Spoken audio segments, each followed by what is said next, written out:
I thought I'd show you one more technique of prana or life force recognition, pranayama, life force control, called the alternating breath. You know, every breath we take, there's a reflection of that happening in our soul body, in our astral body. We have these 6 chakras and the 7th chakra here.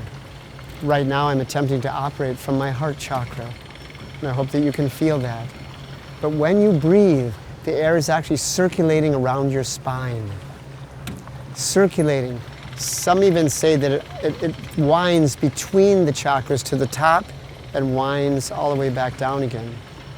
But for sure, it circulates on either side of your spine. The left side is called the Irda, the right side the Pingala. These 2 sides keep the bellows of our breath and energy moving. Up one side, down the other, up one side, down the other.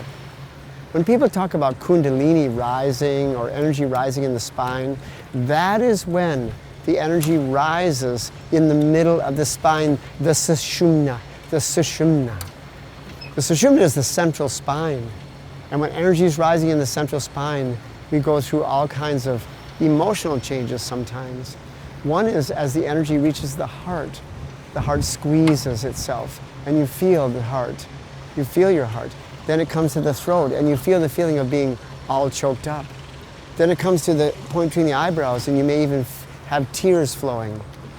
And all these happenings are from energy rising in the central spine.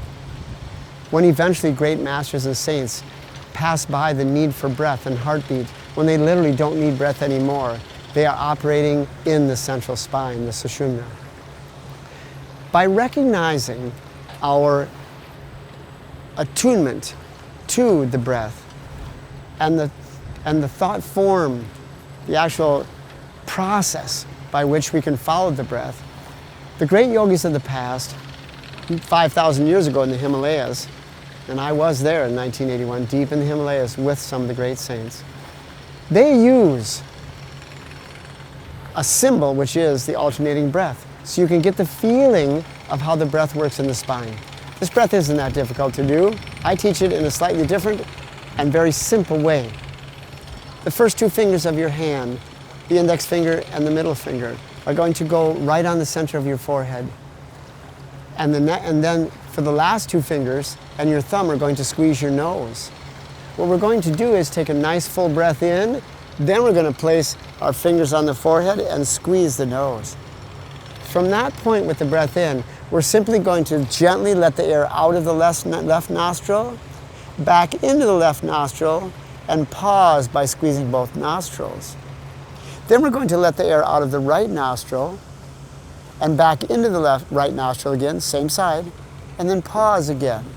So it's like out and in from the left, out and in from the right. And in that, we have the triangle breath.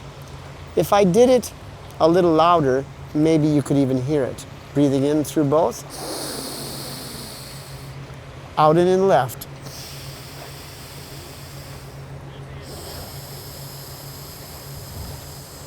Pause. Out and in right.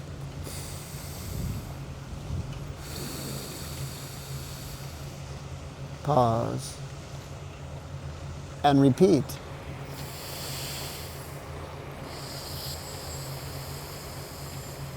Pause. And right.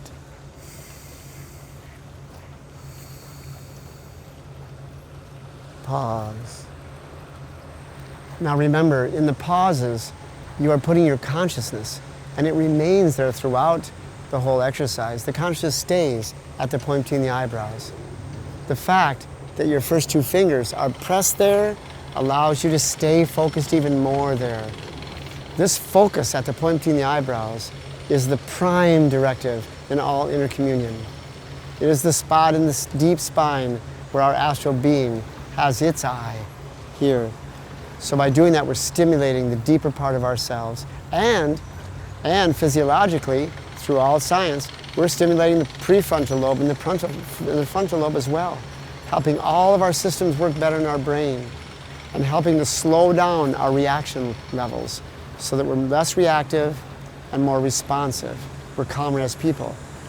So the alternating breath is a way to actually improve yourself and improve your being and clean your spine and prepare it for higher states of consciousness when someday the energy does lift in the Sushumna. So remember and practice as part of your daily practice, remember the alternating breath.